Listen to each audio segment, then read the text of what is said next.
He was one of the first musicians to actually come on stage as a showman in rock music. He would move around on stage. As a matter of fact, one of the reasons he got that square guitar was 'cause he used to play a larger guitar, and it was very cumbersome, so he actually built and designed a square guitar for himself. He also worked on rhythm as the main motivator of his music, the Bo Diddley rhythm.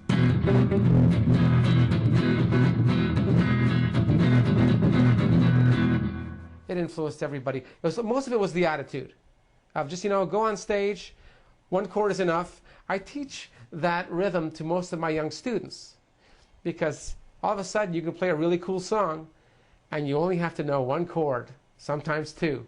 And that's great. That's very inspirational. It was inspirational for me when I only knew one chord. That's the way I'll remember him always. He was a great influence on all musicians. Not with just that Bo Diddley beat, but the sound of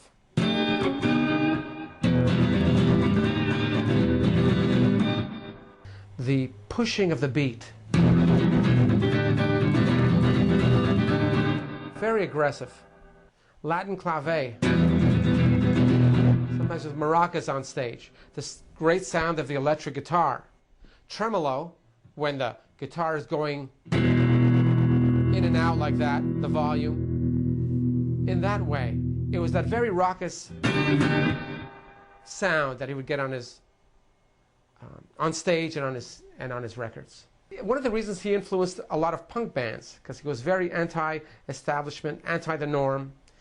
I remember, I think in the 70s or the 80s, he was one of the first guitar players to perform with and use a guitar synthesizer on stage, and he was always in the music stores trying out new things and trying to work them into his act and performing with them up to the time of his passing.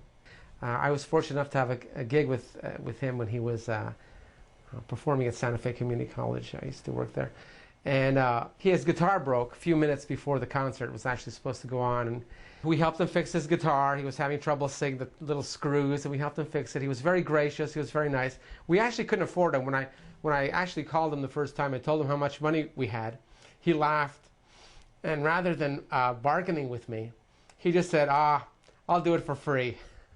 Which I thought was really, this is when he was actually commanding quite a good price when he was playing. I think we had $300 or $400 to give him, and he just laughed and he says, I'll just do it for free. I thought that was really nice when we played on stage with him. He was very gracious. He played for about an hour and a half, and then talked to the crowd, and it was a great experience. It was just one of the high points of my musical career.